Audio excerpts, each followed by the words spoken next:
Some breaking news coming tonight from the CDC. It looks like Royal Caribbean has the green light to do its simulated voyages, and we've got the details.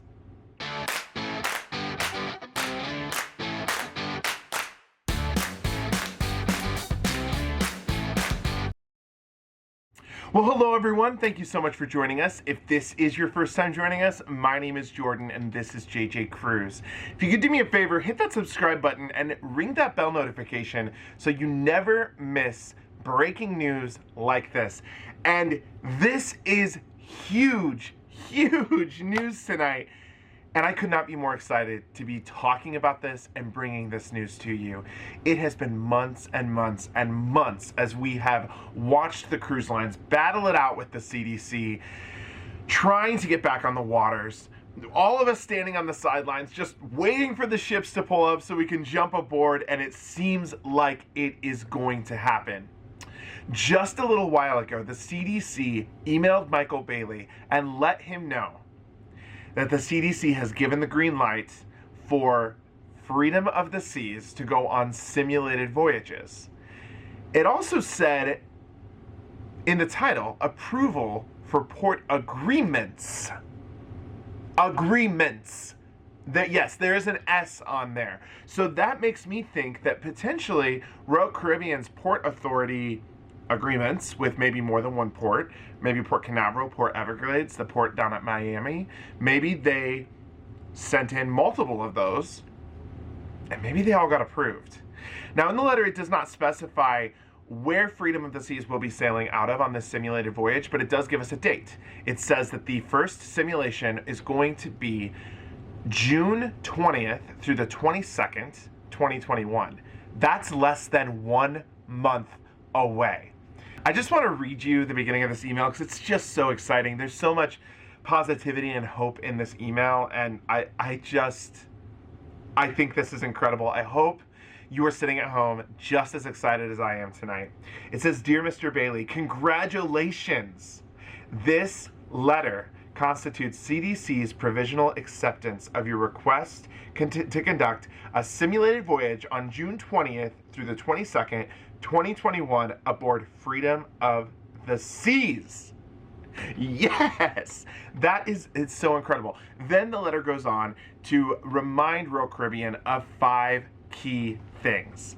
The first thing it reminds them of is that Royal Caribbean does have to provide the CDC with the number of passengers and crew that are going to be on board. Now remember, these simulated sailings, per the conditional sailing order, cannot have more than 10% of the max capacity aboard the ship during the sailings. So Royal Caribbean will have to provide that number and say, look, we're going to take 500 people, we're going to take 1,000 people, whatever it is, aboard Freedom of the Seas for the conditional sailing order.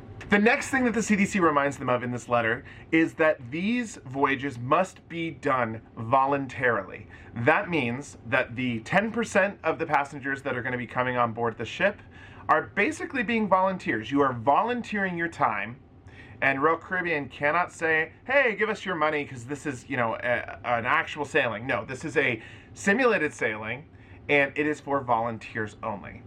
The letter then goes on, point number 3, to remind Royal Caribbean that they have to follow the color coding system laid out in the conditional sail order.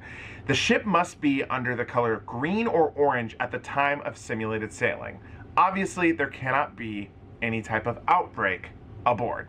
Point number 4 in this letter states that Royal Caribbean must go through the motions of at least practicing what quarantining would look like if, God forbid, they had to do something like that with the crew and the passengers. So they will have to probably practice, at least again, the motions of in case there was any type of outbreak aboard.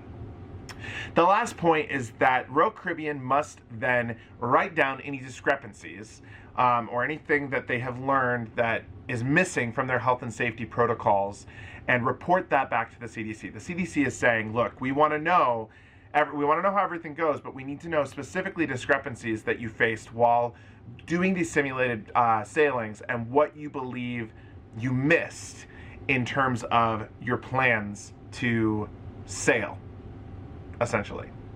Listen to this. This is how the email ends. We commend your company's efforts to provide a safer and healthier sailing environment for your passengers and crew, and look forward to our continued partnership. I mean, how positive does that sound? That's extremely, extremely positive. Now, keep in mind this. There are a lot of cruise lines saying a lot of things right now. This is the first cruise line that we're actually seeing action from. We are seeing Royal Caribbean putting forth their plans, putting forth their port agreements, and saying, we're ready. We've been ready, and all we need is for you, the CDC, to get on board with this and sign off. I have every bit of faith in Royal Caribbean that the simulated sailing is going to go so smooth, and that things are going to be, not necessarily easy. I can't say that they'll be easy, but will go really well. And then that's all we need to really see cruising start to come back to the South, to like Florida, Texas, Alabama, South Carolina, all of the ports down there, and all the ports up at the East Coast, Cape Liberty, Baltimore. Every port wants to open back up and wants the cruise ships to come on in and load people on those ships to start sailing again. We all want the same thing. And this is possibly the biggest and best piece of news that we have had in a long time. And I just want to encourage you, because I really do think that this means we're there. We are right around the corner from cruising coming back, and maybe not being so different from how it was. And I think that's really important to remember. Don't lose hope. Now, if you have been hearing some of the things that have been coming from Royal Caribbean in the past months, or in the past days and even hours, they did recently come out and say something very similar to what Carnival has said, that they know they're going to have a large amount of families on board. They want those families to be able to travel together, and they want those families to get on board and be able to make memories. They don't want to have to split families up and say, some of you can go, some of you can't. So they have also said that they don't know if they'll make that 95% vaccinated passenger capacity, which is obviously the only way that we're all getting ready to go on Adventure of the Seas here in really just about 3 weeks. So this is the whole reason why they are doing the simulated voyages, so that they can come back and that they can allow people who may not have had the vaccine for physical reasons, for religious reasons, or for age, to sail aboard the ship unvaccinated. And I know a lot of you have talked about this in the comments. There's been so much discussion about vaccines.